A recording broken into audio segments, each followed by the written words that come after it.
Here I have a goat. It's white, fluffy, something you probably find on the farm. But that's not what my speech is about today. Today I'm going to talk about the acronym GOAT.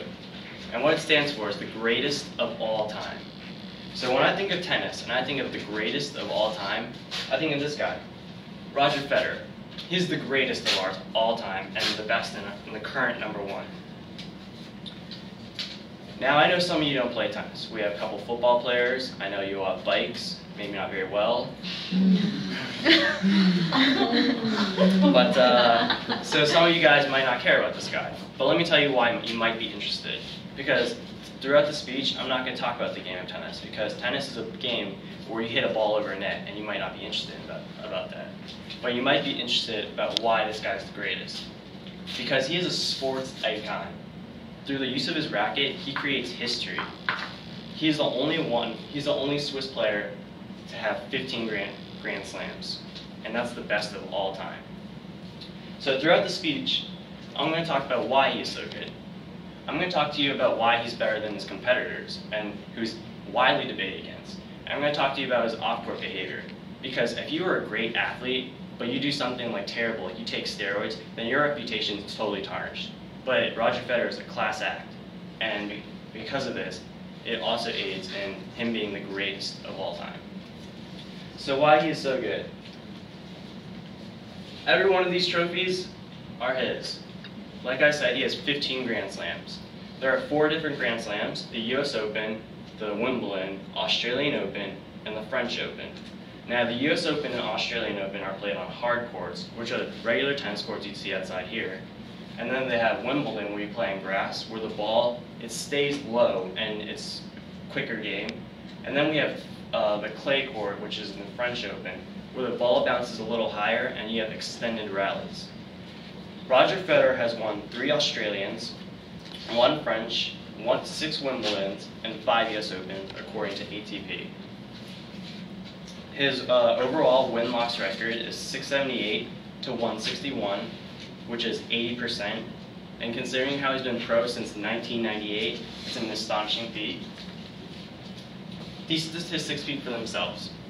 He's the only player to ever reach 15 Grand Slams, and from 2005, I believe, he has reached 20 of 21 finals.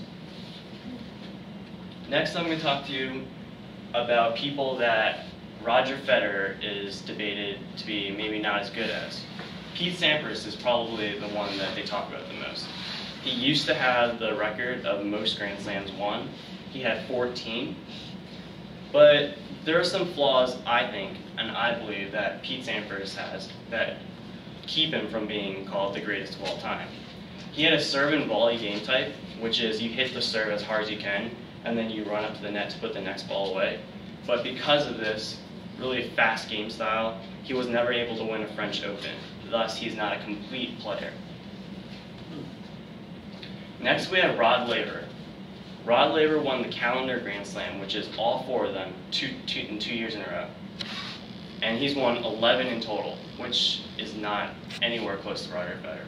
But some people claim that because there was a period in 4 years where he did not partake in any Grand Slams, that he should be considered, that he would probably have more than Roger Federer.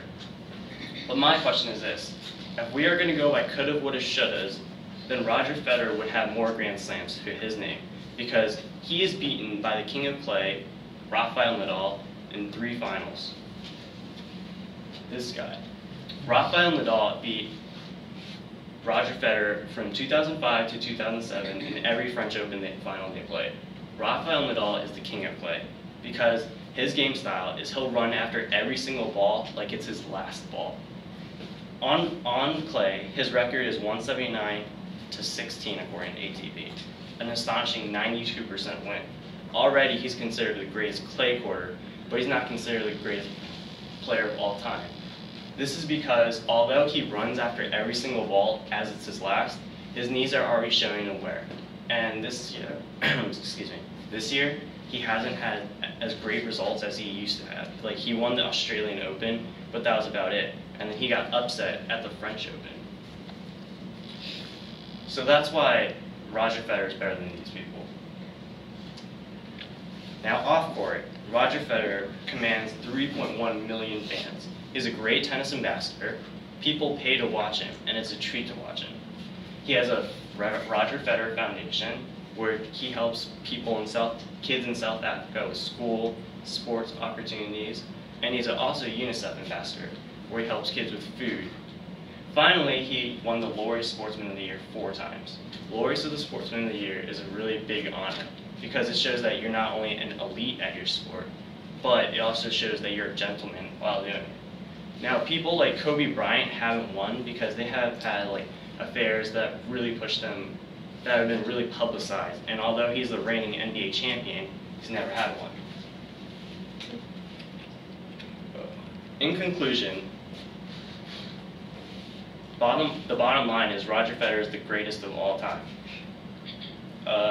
If tennis was a religion, Roger Federer would be God.